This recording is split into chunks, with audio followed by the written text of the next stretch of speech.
Welcome to Heart Talk. I'm your host, writer, educator, and creator, Tracy Michelle.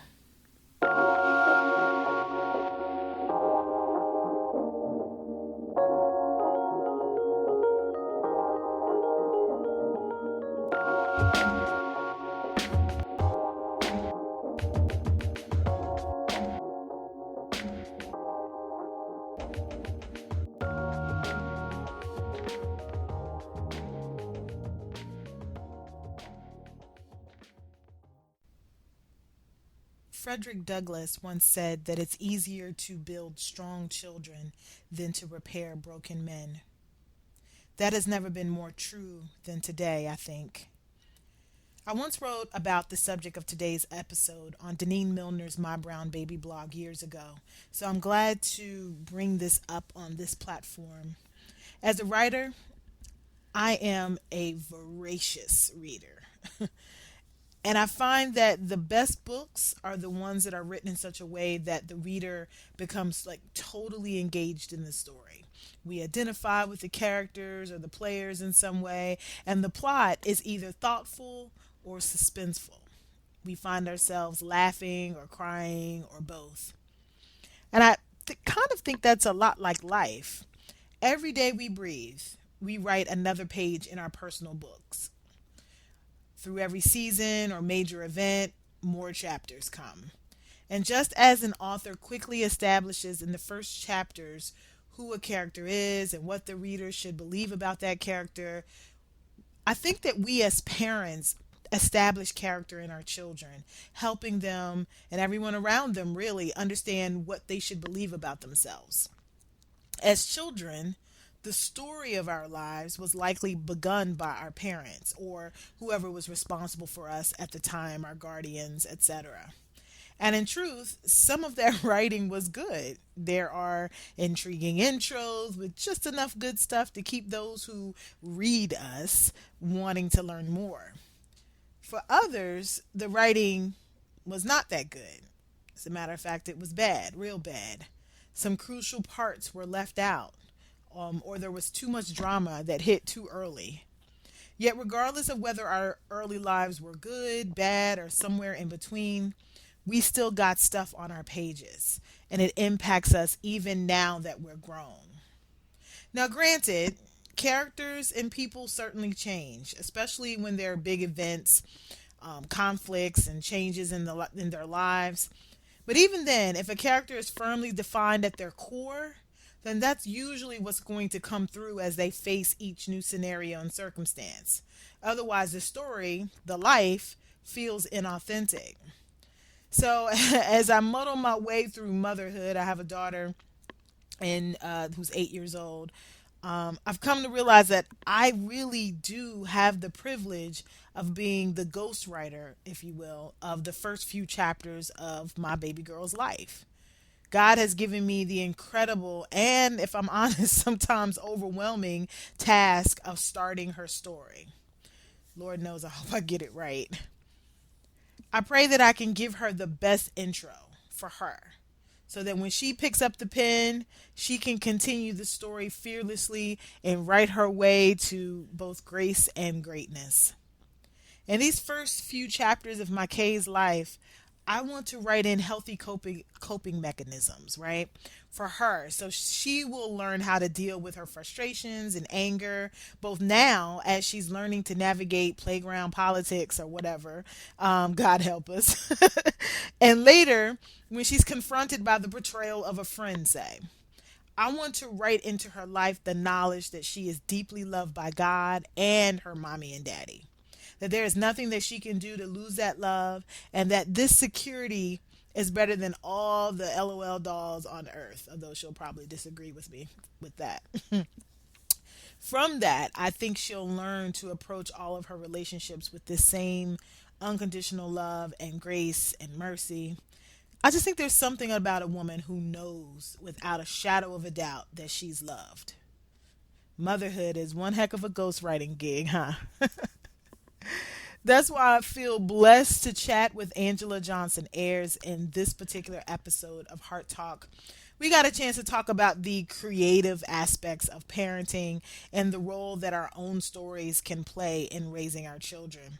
Angela Johnson Ayers is a wife, mother, author, consultant. I've known her for a long time. One of Angela's books, Laughter Pills for Moms, a 31-day supply. You can access that on Amazon. She's also the host of the Bridge Building with Angela podcast, where she showcases her passion and using her life experiences and knowledge as a bridge for others to embrace the hope, insight, and laughter that can be found in our lives. So go ahead. Let's dive in to our talk with Angela Johnson Ayers.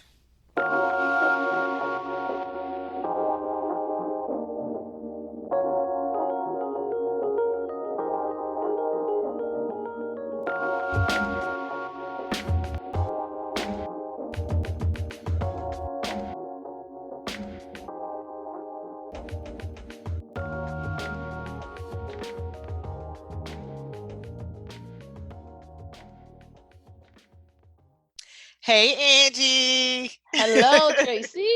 How are you? I'm doing good. Thank you. Thank you for joining us at HeARTtalk. I'm so excited to talk to you. First, as we always do for our heart talk, how's your heart? How's your heart today? My heart actually is good. My heart is good, and regardless of what's going on in the world around us right now. It is a lot. My heart, which is a lot. And the other day I woke up feeling a little down, but then I was like, you know what? I don't have anything to be down about because God is in control. Mm-hmm. And I can either choose to be depressed or I can choose to be excited. And I just determined that I'm going to let my mind and my heart, it's going to be in a positive space. Yeah. And that's it, right? Like choosing joy. It is. Yeah. Choosing, because I think for me as a person who can sometimes be a depressive, me too, totally. You know what I'm saying? Or anxious. I mean, World War III. Yeah. The Golden Globes. Anything, anything that I could be anxious about. And so I think that waking up every single day, choosing joy, choosing peace has been kind of like my lesson over the last year and the mantra for the last year. Yeah. Okay, cool. Yeah.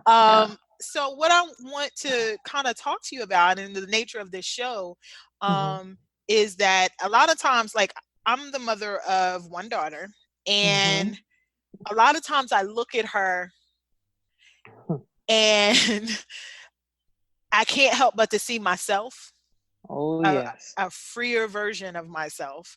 And I often think about my role in crafting her story. So HeARTtalk is about the intersection of art and story. It's for creators of all kinds. And I think sometimes we miss that, mothers and fathers are creators, right? Like in the sense that we are, helping these little humans become, right? Like we're an integral part of their development. And we can see that because we know when we don't have that, or when there's been neglect or trauma or some aspect that intervenes in that way, that somehow it does impact them as they become grown adults in this world. So I'd love for you to just share with us, what ways do you find that you shape the lives in stories of your children? What are the things that you notice as a creator of these like little humans? I noticed one that they draw from our energy. Okay. So like, for example, even tying into how I was feeling a little negative about what was going on in the world, it's like they can play off. They're a sponge. So if I walk around here feeling anxious, it's like they can feel it. Yes. They absorb it. Now, Larry, my dear husband, I don't know. Sometimes I feel like he's in Mars. I'm in Venus. Right. But those children of mine, and I think it's a direct connection of the fact that we birthed them, we carried them, or even for those who may not have actually carried children, you just have that bond if you adopt them. It's a special bond that a mother has. I don't care what anyone says, regardless of surrogacy, however you became a mother, you're a mother. Right. The spirit and the heart of a mom. And so they pull from that. And so it has really, being a mother has helped me learn to be on my P's and Q's better. Like it has made me a better person because with my oldest daughter, she's a lot like me. She can be extremely negative, very pessimistic, doom and gloom. She sees the negative in life. And then Lillian is like Larry. They just love to laugh, and it's just play their guitar and they're happy, And me and Anna looked at them like, don't you realize the world is going to hell in a handbasket? Why are you so happy? But so for me, it's just one, learning that I want to be a better person so they can feed off of that energy, right. So what I find myself doing now, I walk through the house confessing, I am enough, I am wonderfully made. You understand what I'm saying? And when Anna hears it, she's like, why are you saying that? Whereas Lillian's like, yay, mommy, and everything. So I see, though, that it's making a difference. Mm-hmm. So I know that they draw from that. And also, I just try to see where their talents are and what they like to do. Mm-hmm. I don't want to stress my kids out. My parents did the best they could, but they were old school parents. Right. My mother's 84, daddy is 80, and they're still alive, thank God. But the way they raised us was, this is what you're going to do. Right. You're going to go to college. This is your way to success, and blah, blah, blah, blah, blah. They never left room for us to really explore what our interests really were. Right. And so with our children, I try to just see, okay, God, what do they like to do? Mm-hmm. Like I did something the other day that I know if my father knew, and when he hears this, he's going to be like, what? I told them, you all don't have to go to college if you don't want to. Mm-hmm. If that's not your gifting, if that's not your thing, you don't have to go. Right. And even Larry looks side-eye like, okay. What you mean? Right. And then I told him, babe, that means you won't have to pay for college. He was like, y'all don't have to go. You can get a YouTube channel. You can create something. Right. Really, right. Get on this guitar. But I just want to raise them in a way, and it just, where they can be free to be who they are, Yeah. I love that. I love that so much. Mm-hmm. And I think I'm like that with Kay also, in that, I'm very interested in sitting back and observing what her gifts are.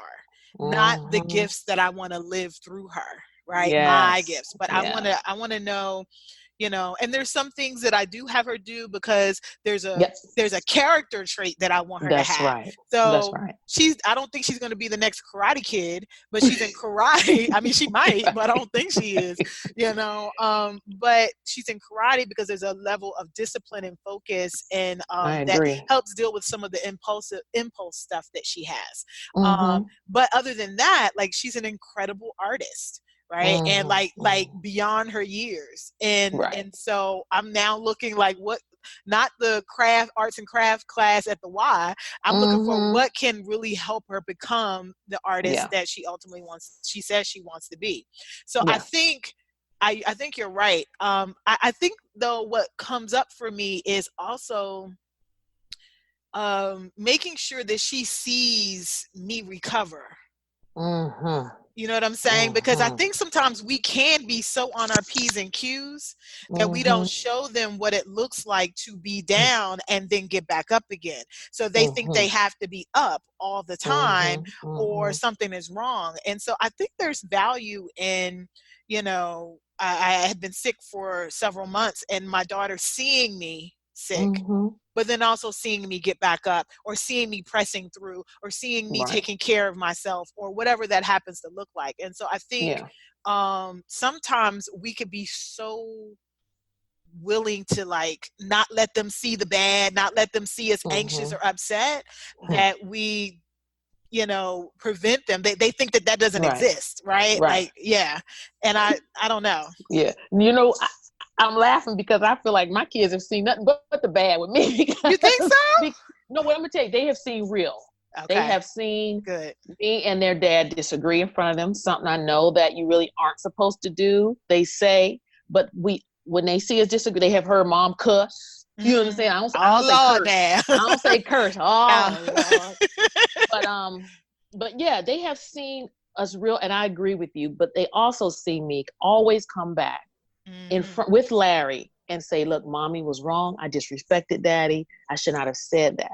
And I even catch them when they, like, Anna may yell at Lillian, and I hear her say, I'm sorry, forgive me, stuff like that. Because that was very important to me, Tracy, that our children learn conflict resolution. Yes. Because how we were raised, we really didn't see that. My parents were of the idea of they argued away from us. Mm-hmm. And so I never knew how to deal with conflict. So I grew up a very angry child, you know, and I just didn't know how to handle it. And so I wanted our children to see. Now, do I wish I would have handled things better, particularly before I really got help for my depression, anxiety, and all that years ago? Yes. But I even used that as a teachable moment. Absolutely. So like my girls know, they'd be like, Mom, did you take your sertraline? And are you going to stay on that? Or are you getting better? You know, like I told them, I said, Mom's on medication. I even talked to them about Mommy was married before. You know, so Mommy made a bad choice. Oh yeah. Okay. Mommy made a bad choice. Now I keep it age appropriate. Sure. I don't go into a lot of the real bad details, you know, just like Larry, they know that he was married before his first wife's name was Melody and she passed away. Like I want them to know things. One is because if I leave this earth, I believe our job is to raise them, give them roots and wings. Now I want to live a long, healthy, prosperous life. But if the good Lord called me home today, I want them to at least have some knowledge and tools. I don't want them to be looking through, being like, I ain't know Mama had been married before. You know, looking through the divorce decrees in my paperwork. You know what I'm saying? Like I want them to be, as the young people, I want them to be all the tea. Yes. I tell them Mommy made a bad choice because I want them to know that their choices. And Tracy, you know, children today are smarter than we are. Yes. My mom says every generation is weaker but wiser. And it's so true. They just know stuff. Like, oh my God, the other day, Anna asked me a question. Can I say it? Sure. It's open. Okay. Yeah. She said, Mom, what's an erection? Girl, I almost died. Like, oh my Lord. And I always say, well, in what context did you hear this? There's only one context, Angie. I didn't know if she's talking about like the flag was erect. You know, no, she ain't talking about no flag. You know, because I don't want to give them too much. You understand? Right, so my whole point is just trying to be honest with them, let them see, because I never wanted to put on, I think when I said be on my P's and Q's, I needed to work on my own personal attitude. Like as far as always seeing life so negative. I'm like, Angela, if you're not going to change for yourself, which you should, and if you're not going to change for God, which you definitely should, you better change for these kids because God is going to hold you accountable for what you putting into them. Absolutely. You know, absolutely. It's funny because you mentioned your parents and you mentioned like being divorced and the information that you give them, like you make them aware. I think it's just, I think the first time I even heard this phrase was from you years ago, was secrets make you sick. Yeah. And so I think, you know, having a more transparent open conversation with your children helps them to be freer in their spirit. They don't feel like, because sometimes generationally there's stuff that weighs us down and we don't even know where it comes from, right? It's we don't know what it actually, in the previous episode we talked about that. So I'm curious as to how does your past, the good, the bad, the ugly, impact how you parent, how you mother your children? Like specifically, you know, are there things you don't do? Are there things you will do beyond just kind of be talking more open with them?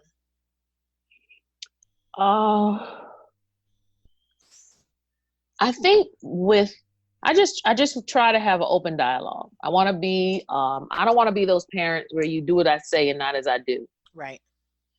I don't want to put the unnecessary pressure. I believe pressure is good. You know, to produce anything, you have to put a little bit of pressure on it. Right. But I don't want their self-esteem being based upon always having to succeed. You know, and to me, the word success is relative. I tell Anna and Lillian, but particularly Anna, because her personality, she's just so intense sometimes, is I'd rather you get a hard-earned C any day than an easy A. So if the C is what you got and you know you studied for it, it's okay. And she is like, Mom, you're not angry? No, baby, I'm not angry. But see, before, like I said, especially in the first few years of her life, she saw me very angry, just moody, up and down. So I believe that shaped her to being more of a people pleaser. Okay. Because anytime I get on her about something, she's always, I'm sorry, Mom, I'm sorry. And that hurts me so bad. Whereas Lily, she doesn't care. You know, she does something. She's like, oh, about it? I'm like, you did, you lied, right? She's like, yeah, okay. Right.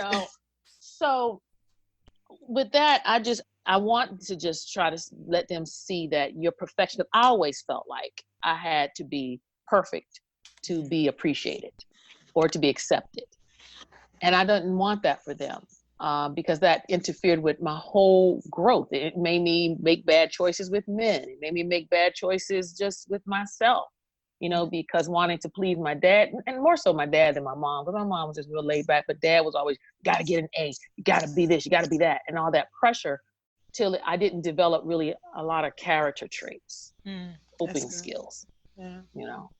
I know for me, and I talk very candidly about my experience with sexual assault and childhood sexual abuse. And I think for me, that's probably one of the biggest impacts on how I parent my daughter. And part of me hates it, right? Yeah. Because I think I'm overly protective. I'm overly hyper conscious or hypersensitive to scenarios that might not require me to be that deep, I mean, don't sit on your daddy's lap like that, or don't, be conscious. And the fear I often have is that I put, my fear into her, right? Oh yes. And I insert, this, and it hinders her freedom. It ends her being a free, whole woman, that's comfortable in her sexuality, that's comfortable in who she is, and that can be free in that. Because I've always picked apart, oh my God, what is she wearing? What is she, doing that. And so I think I'm conscious of it now, and I try to get ahead of it, So when you say P's and Q's, I hear you saying just being aware, right? Yeah. Like, oh, wait a minute, I'm doing that again, right? I don't want to do that again. Let me ask you, Tracy, at what age do you think you'll share with her that part of your life? Her age? That's a very interesting question. I don't know. That's probably the honest answer that I have.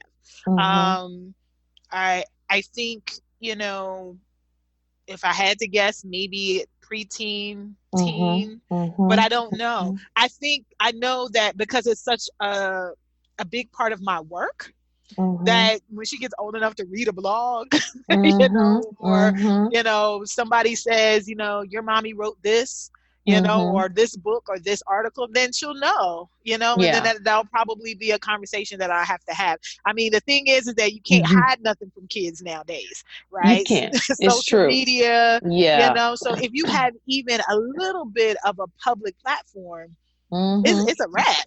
That's so true, because with Anna, so she read the book I wrote, the Laughter Pills for Moms, a 31-day supply. She was reading it. And she was like, Mom, I didn't know this or I didn't know that. Right. And then she subscribed. She told me the other day, Mom, I'm going to subscribe to your YouTube channel because your subscription numbers are pitiful. So I'll subscribe for you. Listen, little girl. Right. So she watched a few of my videos, and then she was like, oh, I didn't know you had gone through this or that. So you're right. The day and time that we live in, all they have to do is one click. Right. And they'll hear it or see it or read it. And so you're right about that. And that's why as age appropriate, right? Because even now, like with Lillian being only 7, I still have to let her be aware of good touch, bad touch, just so much. It's a nonstop, Tracy. I don't know if you ever feel this way, but I just feel like as a parent, you're always teaching. You're always, I mean, it's like, oh, when do I stop? When can I rest? But especially now, you got sex trafficking going on, you have kidnappings. When I go to the store, I'm so anxious. Till my girls, literally yesterday in Walmart, they said to me, Mom, it's okay, relax, honest to God. Because they saw I was looking around, because I'm always watching to make sure nobody, because I have 2 of them to watch out for. So I put Lily in the cart, and Anna's with me, and it's just like you're always watching, and then I'm trying to shop. And they both literally were like, Mom, calm down. Because I was getting antsy and snapping at them, and so I was like, like taking deep breaths in Walmart, Right. Well, I'm glad you're honest about that and frank, because I think there's a lot of us walking around with PTSD and a lot of anxiety around just everyday normal things because of what's happening in the news, and that we're not being frank and honest about how. I mean, I lost a family member to a racially motivated, violent murder, and so I didn't go into a grocery store for 6 months afterward. Do you find yourself praying before you go in any store now? Literally, I do. I do. And so, but that you can't, that's a kind of traumatic response, right? Where we're always looking, I'm always checking at people walking through the door, Me too. At church, girl. Why am I turning around at church? You turn around at church because we have on record, violence occurring at church. I mean, the guy who killed my cousin was, went to my parents' church before he went to the grocery to kill. So these kinds of things, I think our children, they do pick up on, right? Yep. But it's a weird situation because they have to be aware, they have to be conscious of the world that they're living in, but then you don't want them to take on the internal that's right. psychological trauma that's associated with that. So it's like, how is it possible? Can you even do that? You said, it feels like we're always teaching, but I think really the blessing in it is that I just believe in the power of teaching through story. So that's the nature of my work. That's the nature of this podcast. And so I feel like when we tell our story, that's when they really connect to it.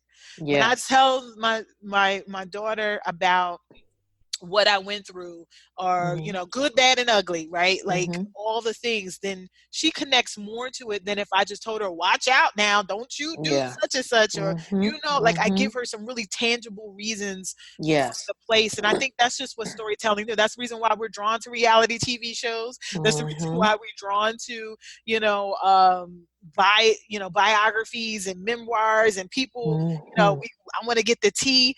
Yes, there's a gossiping element to it, but I think also people are just interested in what the lives of people are like that are different from them, and I just think that's I totally 100% agree, because Anna's always asking me, why do I always like to either read or watch biographies, memoirs? And over the last weekend, I watched Kevin Hart's documentary on Netflix. Child. And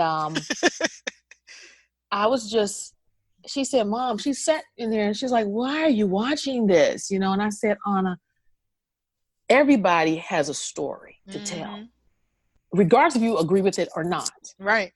And I said, and to see how he is, what got him to where he is? Why is he so driven? What was the story behind with his mother and father? What role? I didn't know his mother was a professor at UPenn, things like that. And so I said, Anna, everybody has a story, and people's stories, once you understand someone's story, you can understand them.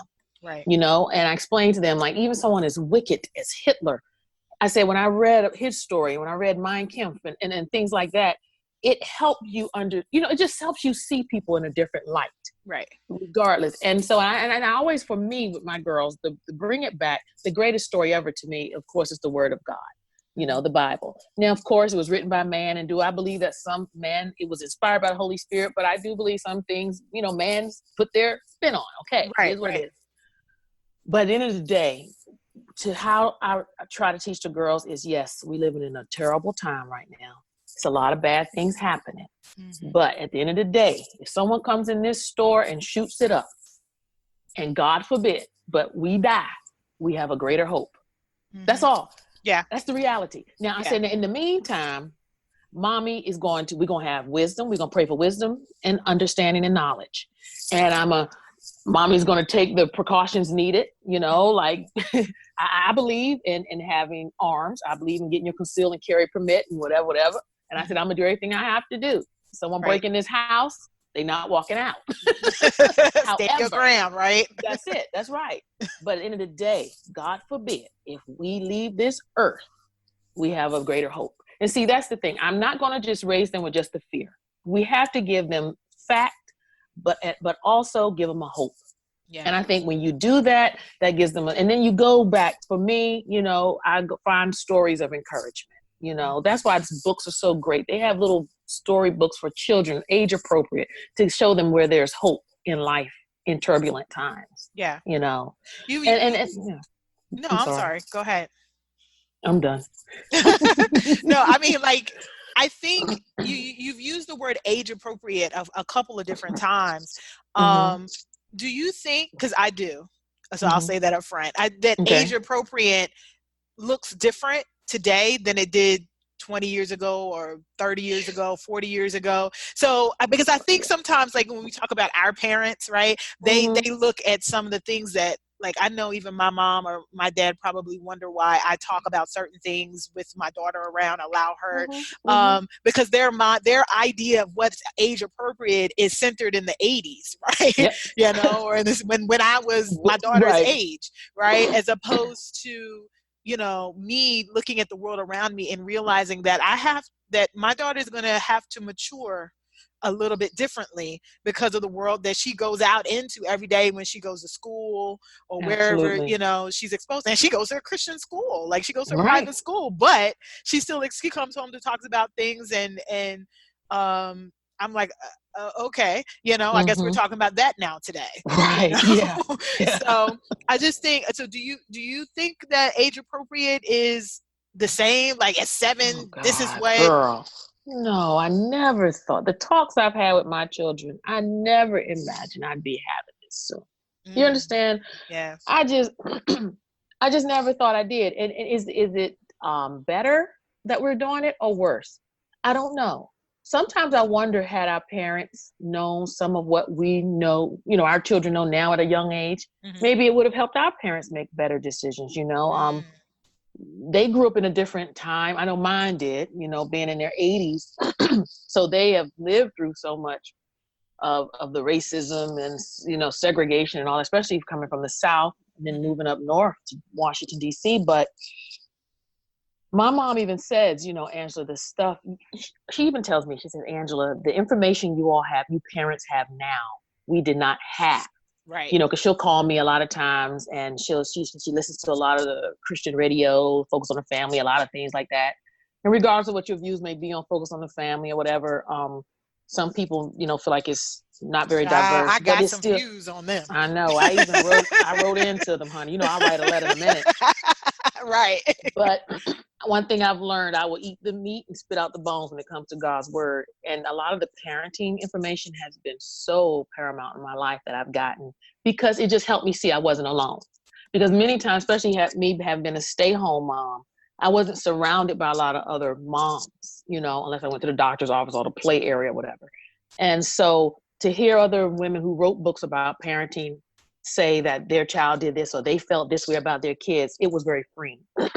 That being said, so my mother, she says to me, Angela, I wish when I had all 6 of you all when y'all were little and I was home with you all, I had a Focus on the Family or I had the internet, So, or just, she said, the stuff you all even know at your ages and me being 48, she said, I did not know. Right. So sometimes I get nervous for my grandchildren. I don't have grandchildren yet, but I get nervous for the children our kids are going to have, because if I had to teach my 7-year-old about sex, are they going to teach their 3-year-old about sex? Right. How our time's going to be? I don't know. I don't know. It's just what's interesting is that, do you think, because I know for me, I got started later, right? So I had my child, I'm 44 and my daughter's 8, Right. and I talked to my friends who maybe had their children in their 20s or even in their late teens, right? And it is a different parenting style. Like my mom always says to me, you were older when you had Kay, right? And so, you knew more, you had lived more, you had done more, you had been here and there, you had more of a worldview that was very different. So you're able to give that to her. So I also think it's like the timing of when you have a child. Me too. And so a lot of people, especially when the statistics show that many, especially Black women, are having children later on in life, I think that shifts, your perspective. I think so anyway. But for me too, I think having children, it has its pros and cons, having them younger and opposed to older and vice I'm versa. tired. Because, I'm exhausted. Also, I'm jaded. I'm very jaded. When I was in my 20s, I think the perfect age would have been 27 or 28 to have had a child for me. Because life had not wore me down. I didn't allow it to wear me down. I was more positive, and stuff. And I just do. But, it is what it is. Life happens and we learn from it. But I do think there is something good about a little naivete. I think being naive can be pretty cool because you're not afraid. Like for me now, I analyze everything to the nth degree till my husband says, Angela, you take the fun out of everything. Like I analyze literally too much. And it's because I'm too aware.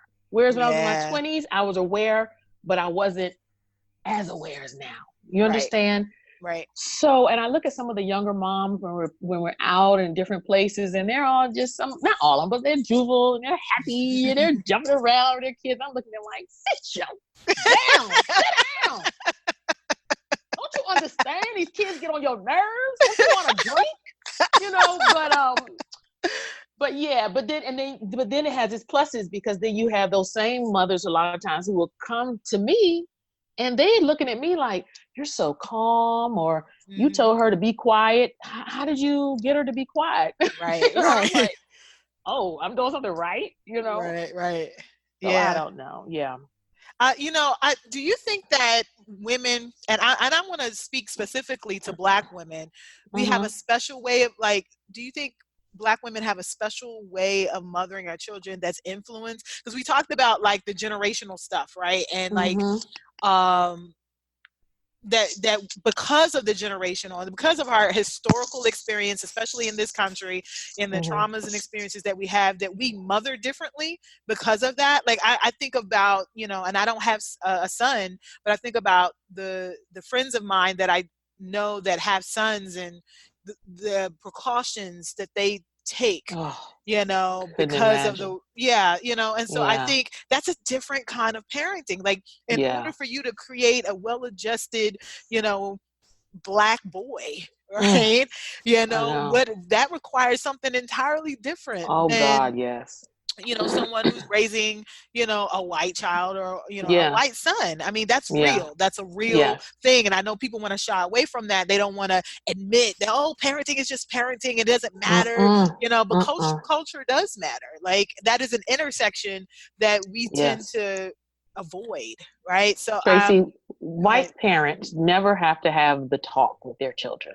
Right. My girls, to this day, every day I have to explain them because their school's predominantly white.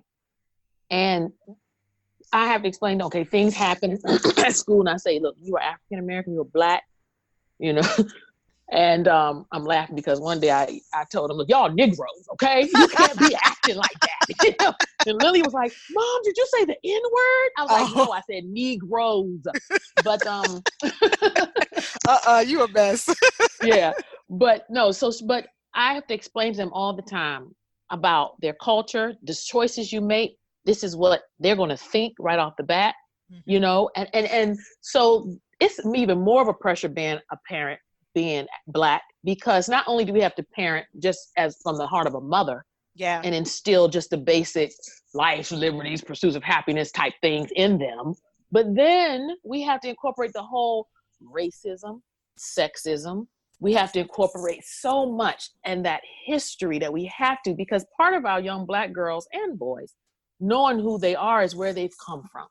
So then I don't want to call it an added burden, because our history is not a burden. It's really a blessing. Okay. It was a curse to us, but if we flip that thing, we can make it a blessing for our children because they can gain strength from it. Right. But the only way our Black children are going to gain strength from their great-great-great-great-grandfather being molested or raped, or and their great-great-grandmother having to breastfeed the master's white kids now on top of her own Black slave kids, is to let them see, look, you all come from this lineage of surviving people. White people don't have to teach their children that. Now, many cultures, like my beautiful Jewish brothers and sisters, they teach about their history. You understand what I'm saying? And it's not seen as something that's negative. But my girls get a pushback sometimes, Anna was explaining, because when they talked about, she said one time she talked about slavery in one of her classes, and they were looking at her like, something's wrong with you, or that was so long ago. Right. And so Anna came home feeling a certain way, and I'd say, no, it may have been a long time ago, but the spirit of prejudice and racism, bigotry is still alive today. Yeah. So not only, because she even said, Mom, you keep talking about race all the time. Your generation makes people want to be prejudiced. I said, that is not true. I'm like, I literally have to have conversations. I mean, time consuming conversations to my Black daughters about, look, this is how white people used to treat us. This is why your grandfather feels this way about certain things. This is, and so it just adds to me to the whole, the weight. I think it adds to the weight of just, being a mother, the responsibility of that. Then you add an additional weight. Yes. To, so now not only do I have to teach you about, how to be kind and how to pursue your dreams and how to do that, but I also got to teach you that within this particular context. Right. Yes. And I think one of the things that, at least that's what I try to do, is also to make sure that our children, my daughter, I try to help her understand that our history did not begin in slavery, right? That's right. We have a very rich history prior to, and I think with the the ability for now DNA testing and all of that, we have more of a capacity now to be able to talk about, well, what happened prior to the transatlantic slave trade. Yes. What, can we talk about that? Right. And so they understand that it didn't start here. No. Right. And having those kind of conversations, but it's hard. It's hard to be, and they see it every day, they see unfortunately, because they are so exposed, they see both the microaggressions and the overt, because that seems to be making a comeback, right? Overt racism, well, even the 7-year-old, she says to me, because my children, I like to say they are woke. And especially that Lillian, because Lillian will be watching Disney. She's quiet, but she's real woke. She was watching Disney, and she said, how come there's only one Black person on this sitcom? Or she's watching Nickelodeon, And then she was like, how come there's only one Black princess? And now that's when I'm like, you know what, Lillian, but let's create one, or let's do this, or let's do that. Right. I don't want to, my thing is, okay, you saw the problem. Let's see if we can find an answer to it or a solution to it. Because that's another thing. I said, I want you all to be problem solvers. You're not just on this earth just to take up space and eat candy and watch YouTube videos all the time. Like, you are here to fulfill a purpose, and you're not too young to start doing it. Another area with our girls being a mother that you have to explain that Caucasian people just don't is with hair. You know what I'm saying? Like, for me, I change my hair all the time. One minute my hair is extremely short and I love it. And then sometimes I wear my weaves, and I change my hair a lot because I like, first, that just is my preference. But sometimes I'll just go weeks with just my own short hair because I want my girls to see that their true beauty has nothing to do with all this. You understand what I'm saying? Yes. I want them to see, and then, and that they are valuable, that they're not their hair. And so I braid my girls' hair. Sometimes they wear their own, and sometimes I'll braid in hair. Also, for me, it's just quicker. In the mornings, I don't have time to be brushing their hair every morning when I can just braid up in a beautiful style and it's done. So Anna was so funny yesterday. We did her hair on the weekend. She went to school with a new do because, they're out for 2 weeks for holiday. And the girls were like, is that your hair? And Anna's so free now, thank God. She said, no, I bought it. My mother braided it in. And I said, that's right, girl. That's you know what I'm saying? But see, that's what I'm talking about. I want them to be that woman. You understand that they know this hair don't mean nothing. So what? Whereas in my day, Tracy, you know how it was back in the day, wearing weave in our time, people would talk about you. Yes. And nowadays, brothers be like, baby, you want me to buy you some Brazilian? What you need? What kind of hair you need? You want some yaki? What you need? But it's interesting because like I'm the same way. I changed my hair. My child didn't see my hair pink, purple, blue, green, short, long, shaved on the side. I got it pressed now. I don't know what to do. That ain't been this straight for 20 years. But but I want my daughter, just like you, I want my daughter to know that, number one, she's free to do whatever she feels. Like it is there's agency, right? She has agency over her body. She has agency over what she puts on her head. And so she can do whatever she wants, but who she is naturally is beautiful in of itself. So if you don't ever do another thing to your head, it's okay. Absolutely. Right. But I do feel like you have, it's as a Black mother or a mother of Black children, you have to have that extra conversation because your beauty is not the standard. Right. Yeah. So the blonde haired, sure. blue eyed mom doesn't have that conversation with her blonde haired, blue eyed child. She may have other conversations, but she doesn't have this one because their beauty is the standard. So exactly. you know what I'm saying? Yeah. So now I know my daughter is going to enter a world that's going to look at her thick, curly hair a particular way, even still, right? Yeah. We know that to be true because they're having to pass laws to make it illegal to discriminate against hair in 2020. Hair. Yeah. You know, like, so I want her to feel that. I want her to feel like, yes, my hair as it is nice, but if I want to do something else, that's cool too. So I 100% feel you on that one. I think we just have to be intentional as mothers of African American children. We have to be intentional in what we do. Right. And though, but at the end of the day, we cannot put too much pressure on ourselves. Right. We have to leave room for just have to be laugh at it. You have to laugh sometimes. You know, some nights I used to go to bed so stressed, and it was just spilling over. And I was doing some research because I'm going to be talking to someone about alcoholism, how the alcohol rate has grown in mothers, women between the ages of 35 and 55. Because I had found within myself, I was drinking more than I knew I should. And I'm like, why am I drinking so much? And it was because I would be so exhausted mentally from the day of worrying about the children, make sure I instilled in them everything they needed. So I felt like I was empty by nighttime. So the only way I knew how to fill me up was just to drink. I'm not saying there's anything wrong with drinking. You get your drink on. But for me, I knew it had become more than just, it became an excess. You understand? Yeah. And so that's when I started researching and I talked to other women, and you see all these mommy sip and dips and this is sip, everything mothers do is a sip with it, you know? Right. And then after talking to so many different moms, I saw a common thread. What causes you your most worry and stress is always the children.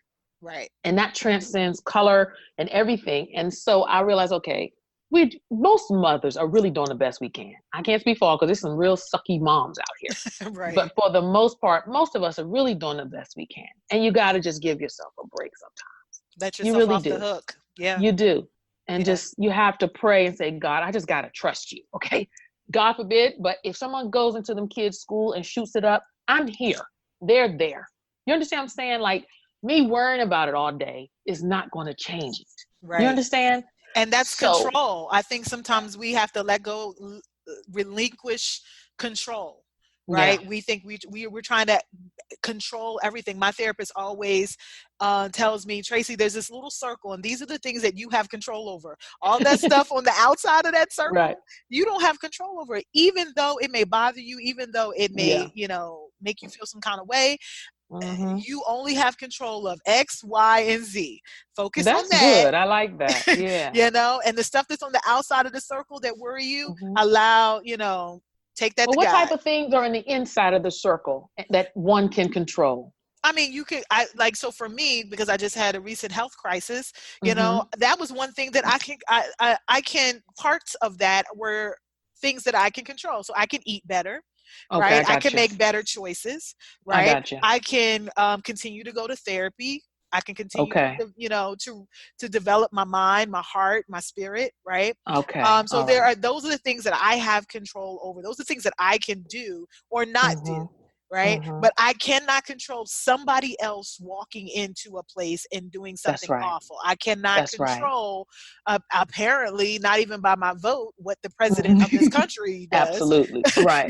I cannot control, things that, a car coming out of nowhere and hitting me. Like I don't have that kind of power. And so a part of, my work as someone who lives with PTSD is not always anticipate living in the present, right? So doing that work, and on the podcast, I'm actually going to have some meditations to help people, kind of be present, because when you're always in the future or in the past, you're operating out of your ability I can't control what happens tomorrow, and I can't change what happened in the past, right? And all I can do is be present in this moment. Today, my child is at school, and I am at the office talking to Right. you.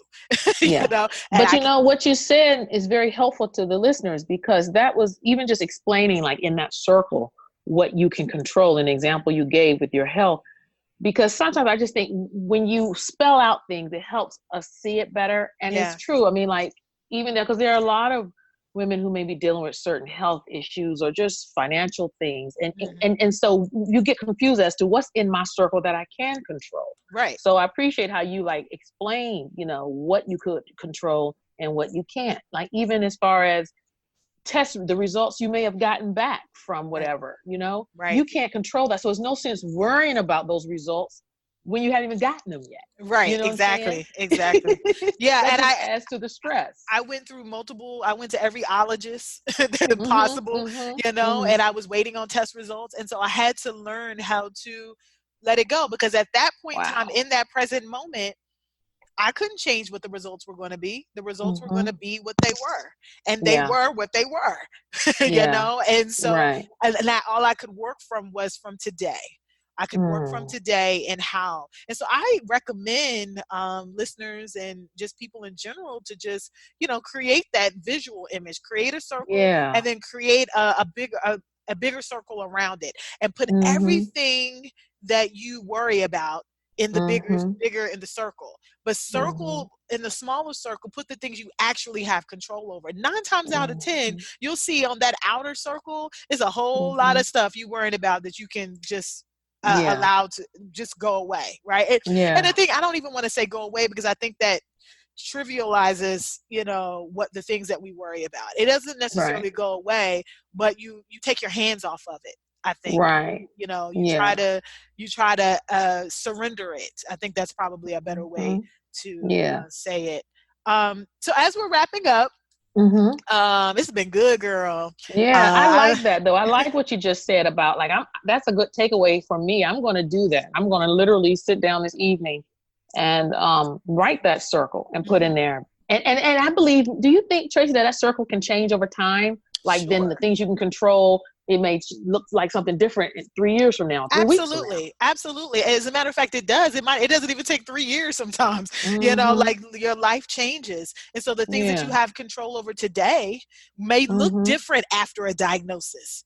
Somebody asked me, I just returned back to, I'm a professor at college here in the Philadelphia area, and I just returned back to work after being on medical leave. And somebody said to me, well, how was your first day back? And I said, well, I have a new set of things that I have control over, right? I have a new way of moving through and operating. So my inner circle looks very different than what it did 6 months or a year ago, right? The things that I thought I had control over. So, of course, absolutely, it changes. But I think the best takeaway from that exercise is for you to visually see all of the things that you worry about that you have no control over, right? Yes. Because that outer circle is so crowded with things, and you're like, wow, this is where all of my mind energy, all of my, just like the root of all my stress and anxiety, like literally writing it down.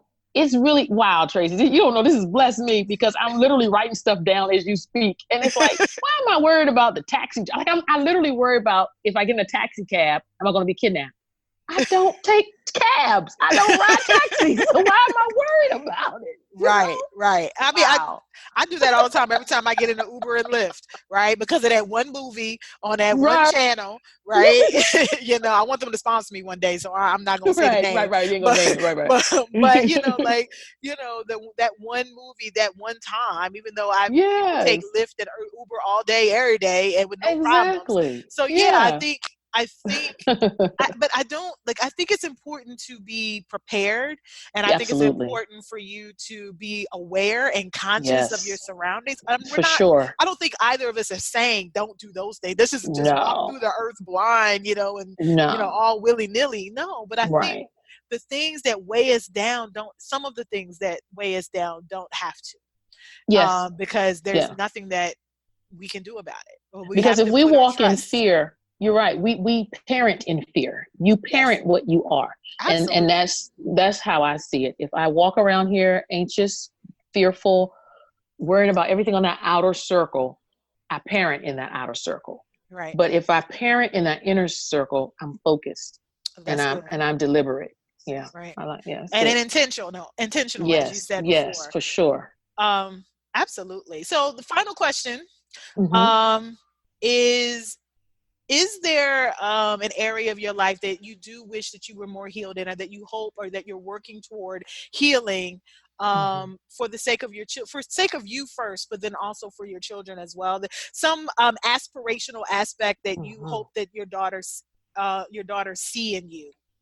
Yeah, I wish, I don't want to say wish, but yeah, I wish that I was just more positive. I was not so negative. It is a job for me. I have to force myself to think positive about life, about myself, about my future.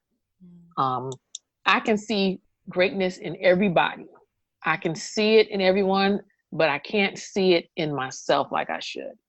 And that's an area that prayerfully, and my children know that because I've shared that with them, because they hear me walk around the house. I am enough. I'm worthy. I'm this. God loves me. And I want them prayerfully to see that their mommy today at 48, I want them to see that I've gotten better at 50, where they can literally say, Mom, I remember when you used to be negative and now you're more positive, because they will tell me, because Lily's like, Mom, your butt's getting fat. So she can tell me I'm gaining weight. She clearly would tell me I'm becoming a better mother. For sure. Well, I'll just say this to you. I wish that you knew just how powerful and amazing you are, because I've known you for a long time. I've known Angie now probably for 15 years. And we've been friends, and we've gone up and down and all of that. Yeah. But when I hear you say, like, wanting to be more positive, and walking around the house and saying you are enough, sis, you are.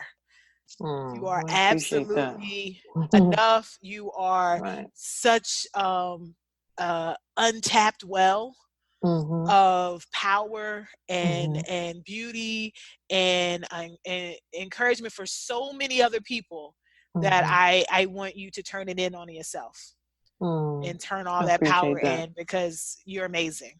Oh, that's sweet. If I was there, I'd kiss you in your face. Girl, don't kiss me in my face now. Tracy don't never want nobody. I be wanting to kiss her. No, I mean, I take a hug, but kiss a little too much. I'm gonna put these big lips right on your cheeks. See, that's right. Thank you for talking with me at HeARTtalk, Angie. Oh no, thank you. Thank you for having me anytime. Of course. And I've learned a lot. Yeah. Well, HeARTtalk fam, I need you to go check my girl out. She has her podcast, Bridge Building with Angela, that's available on all the places, all the things where you get your podcast, Spotify, Apple Podcasts, wherever you get it. Go check her out. She has some powerful pieces of just commentary and interviews that she is doing some great work. So just check her out. And also just hit her up on all the socials at Bridge Building at Angela. Yeah. All right. Thank you. Thank you. Talk to you soon. Yep. Bye-bye. HeARTtalk is written and produced by my mommy, Tracy Michelle Lewis-Jiggets, for HeartSpace and New Season Books and Media. Go to HeARTtalkpodcast.com to learn more. See you next time.